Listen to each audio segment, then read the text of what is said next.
वैसे आपको दिख रहा होगा, ठीक है ये मैप बचपन से देखा है, स्कूल में देखा, कॉलेज में देखा, मगर ये मैप अगर हम बात करें प्रॉपर रिप्रेजेंटेशन की तो ये इनकरेक्ट मैप है। ये जो आप मैप देते हो गूगल का, ये भी गलत है। उसके अलावा वेरियस और टाइप्स के जो ये फ्लैट मैप्स आप देख रहे हो ना, ये इनकरेक्ट मैप्स हैं।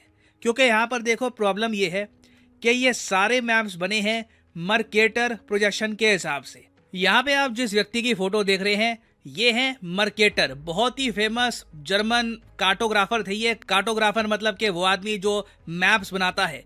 तो इन्होंने 1569 में, जी हाँ 500 साल के आसपास हो गए हैं, हम इन्हीं के बनाए हुए मैप इस्तेमाल कर रहे हैं।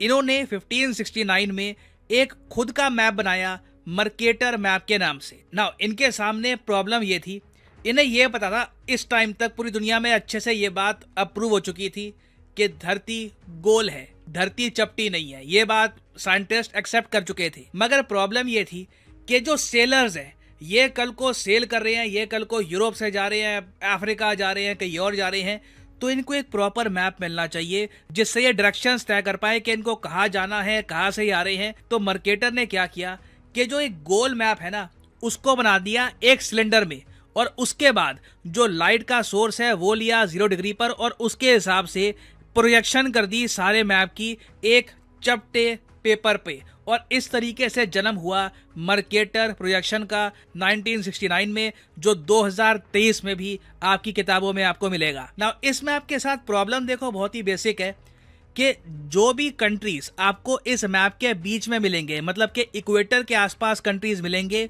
उनका साइज आपको छोटा मिलेगा। ठीक है, उनका साइज बाय डिफॉल्ट छोटा हो जाएगा। जितना नॉर्थ या फिर साउथ में आप जाओगे, उतना कंट्रीज का साइज आपको बड़ा मिलेगा। तो एक्चुअली में क्या होता है कि ये मैप ना हमको दुनिया गलत तरीके से दिखाता है। इससे हमको ये लगता है कि नॉर्थ के जो देश है इनका साइज तो भैया बहुत बड़ा है, साउथ के देश बड़े छोटे हैं। एक बड़ी अच्छी वेबसाइट है इसको लेकर, वहां पे एनिमेशन से मैं आपको समझाता हूं कि मैं क्या कह रहा हूं यहां पर। नाउ इस पर्टिकुलर केस में ना मेरा फेवरेट एग्जांपल रहता है रशिया या फिर ग्रीनलैंड। पहले रशिया दिखाता हूँ, फिर ग्रीनलैंड दिखाऊंगा। आपको बड़ा सरप्राइज होगा जान करके वर्ल्ड मैप दिखता कैसे है और रियलिटी क्या है। अब देखो, रशिया बिल्कुल दुनिया का सबसे बड़ा देश है, नो डाउट अबाउट दैट। मगर जो अभी मर्केटर मैप में हमको दिखता है ना कि अरे वाह रशिया तो मतलब इंडिया समा जाए, चाइना समा जाए, यहाँ पर Kazakhstan, Iran, Pakistan, Saudi Arabia सब आ जाए तब भी जगह बचेगी, रशिया तो बहुत ही बड़ा दिखता है यहाँ पर। मगर वही बात है, अगर मैं रशिया का, देखो ये नॉर्थ में है रशिया, अगर मान लो रशिया नीचे को होता, अगर मान लो इक्वेटर के पास होता ना, तो मर्केटर मैप के हिसाब से ये एक्चुअल साइज होता रशिया का।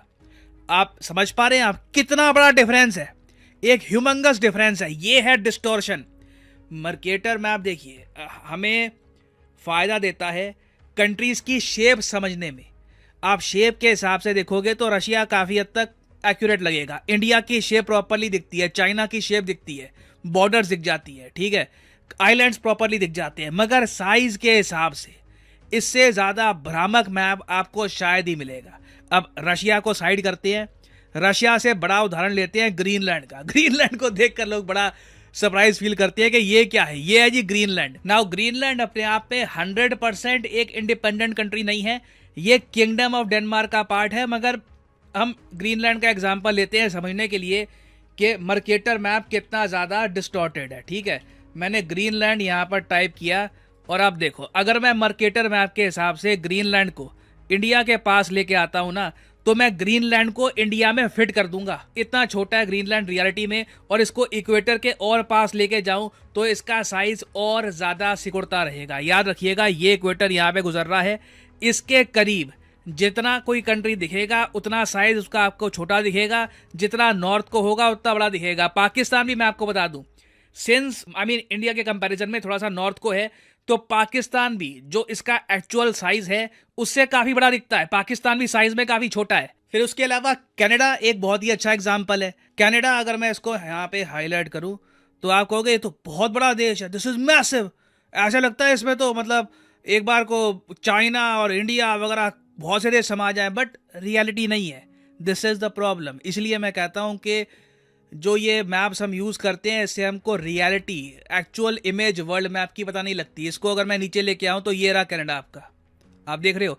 अफ्रीका में बड़े आराम से फिट होता है, एशिया में बहुत ही आराम से फिट हो जाएगा अगर हम इसको प्रॉपरली इक्वेटर के आसपास रखें। तो ऐसे बहुत सारे देश आपको मिलेंगे, और ऐसा नहीं है कि ये सिर्फ नॉर्थ में है।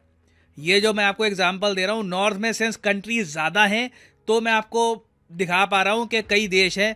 फॉर एग्जांपल ये इवन मैं फ्रांस को अगर आपको दिखाऊँ, ठीक है, फ्रांस तो आप हंस पड़ोगे, लगता है कि ठीक है यार ओके फ्रांस बड़ा देश है। नीचे लेके आओ, आप देखोगे यहाँ पर ऐसे लगता है कि कोई छोटा सा कोई टापू हो जो इतना सिग्निफिकेंट भी ना हो। तो इस तरीके से देखो बहुत सारे देश है जो साउथ में भी आपको मिलेंगे। अर्जेंटीना फॉर एग्जांपल, अगर मैं अर्जेंटीना को हाईलाइट करूं, वैसे लगता है कि okay this is a big country, नहीं, इक्वेटर से दूर है, साइज बड़ा होगा इसका। इक्वेटर के पास लेके जाऊंगा इस मैप के हिसाब से, सिंस सोर्स ऑफ लाइट है 0 डिग्री पे है अकॉर्डिंग टू द इक्वेटर, तो आप देखोगे अर्जेंटीना भी बहुत ही छोटा देश आपको दिखेगा if you compare it to other countries.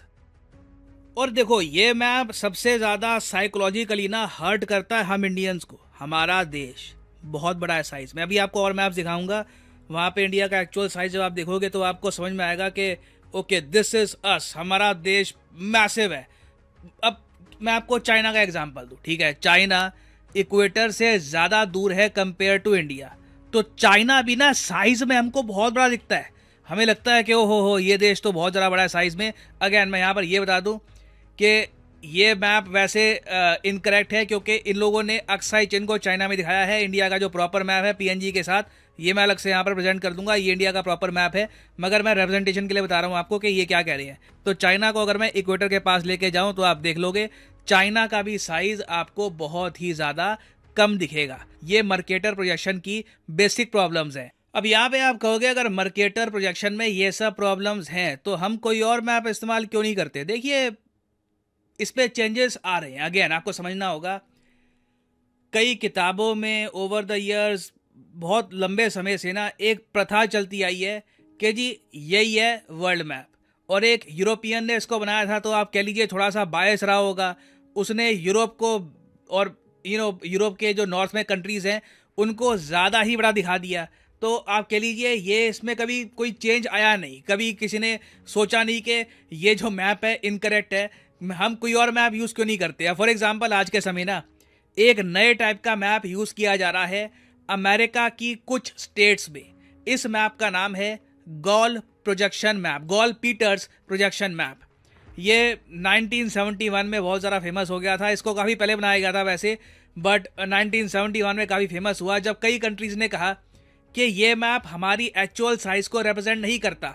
तो गॉल पीटर्स मैप ये है। गॉल पीटर्स मैप साइज की अगर हम बात करें ना तो बहुत ज़्यादा, 100% तो नहीं कहूँगा क्योंकि इन दी एंड थोड़ा बहुत डिस्टॉर्शन तो आपको मिलेगी, क्योंकि अगेन आप एक गोल चीज़ को, धरती गोल है, एक गोल चीज़ को आप एक फ्लैट जगह पे प्रोजेक्ट करोगे तो डिस्टॉर्शन होगी, उससे आप बच नहीं पाओगे। मगर बहुत ज़्यादा एक्यूरेट मैप है साइज़ के हिसाब से। अब यहाँ पे आप देख पाओगे इंडिया अलग ही आपको दिखेगा, और आप सोच रहे होगे अच्छा ठीक है इस मैप को एक्सेप्ट कौन करता है। बिल्कुल जैसे मैंने आपको बताया, बॉस्टन यूएस में एक सिटी है, यहाँ पर कई स्कूल्स हैं, ये धीरे धीरे अब ये मर्केटर मैप को ड्रॉप कर रहे हैं, इसकी जगह ये गॉल पीटर्स मैप को पढ़ा रहे हैं। उसके अलावा कई और यूनिवर्सिटीज़ हैं अफ्रीका में, साउथ अमेरिका में, वो कह रही हैं कि गॉल पीटर्स मैप ज़्यादा करेक्ट है अगर हमको प्रॉपरली समझना है कंट्रीज़ का साइज़। मगर इस मैप पे एक प्रॉब्लम आ जाती है कि नॉर्थ और साउथ में जो देश है ना, इनकी इमेज जो है, मतलब इनका शेप आप कह लो, शेप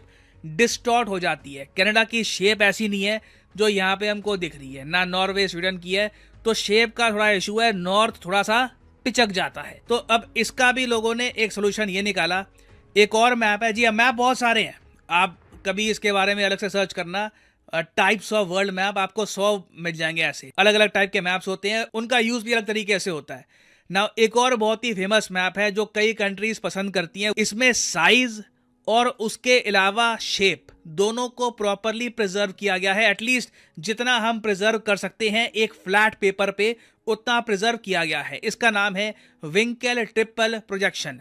ये 1921 में बनाया गया था और ये ऐसा दिखता है। मैंने काफ़ी बार वीडियोस में विंकेल ट्रिपल प्रोजेक्शन मैप को यूज़ करने की कोशिश करी, अच्छा लगता है काफ़ी बार, बट हाई क्वालिटी में ये मैप्स इतने अवेलेबल है नहीं। तो पर्सनली मैं ये कहूँगा, ये मेरी शिकायत है कि ये मैप्स अगर और ज़्यादा अच्छी इन्फॉर्मेशन के साथ प्रेजेंट होते तो मैं ये यूज़ करना पसंद करूँगा। इसमें इंडिया का भी आप देखोगे रिलेटिवली एक प्रॉपर साइज़ आपको दिख रहा होगा। रशिया का साइज़ भी उतना बड़ा नहीं दिख रहा कि मतलब रशिया में बहुत सारे देश समझ जाएंगे।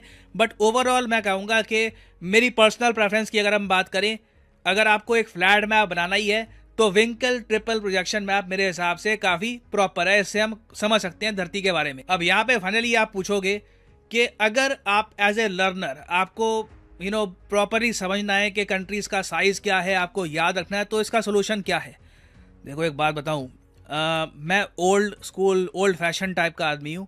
मेरा मानना तो ये है कि अगर आप नॉलेज के प्रेमी हैं, आप जिज्ञासा रखते हैं, आपको जानने की एक क्यूरोसिटी रहती है, तो अपने टेबल पे अपने कमरे में ना एक ग्लोब रखो। बहुत आपको उससे अच्छा लगेगा। आप नोटिस करोगे दुनिया में जो वर्ल्ड लीडर्स हैं, चाहे कितनी भी ऊंची पोस्ट पे पहुंच जाएं, कहीं भी पहुंच जाएं, अपनी टेबल पे ना एक ग्लोब रखते हैं। आपको अगर समझना है कि आपकी कंट्री कहाँ पे, उसका साइज़ क्या है, दुनिया क्या है, दुनिया की बाकी कंट्रीज़ का साइज़ क्या है, तो एक प्रॉपर ग्लोब से ना आपको इसका आइडिया मिल जाएगा। तो आप देखोगे ज़्यादातर जब कोई बड़े गैदरिंग होती है, समिट होते हैं, जहाँ पे कंट्रीज़ के लीडर इकट्ठा होते हैं, वहाँ पे एक बार को कुछ मैप दिखाना होता है, तो जो मर्केटर मैप है उसको यूज़ नहीं करते, यूजुअली ग्लोब को यूज़ किया जाता है। और आपको भी मैं प्रोत्साहित करूँगा कि चाहे अगर आपके पास रिसोर्सेज ना हो, कल को रिसोर्सेज अगर हो, तो एक अच्छा सा एक ग्लोब रखिएगा अपने टेबल पे। यू विल फील गुड, और उसको देख कर आप समझ भी पाओगे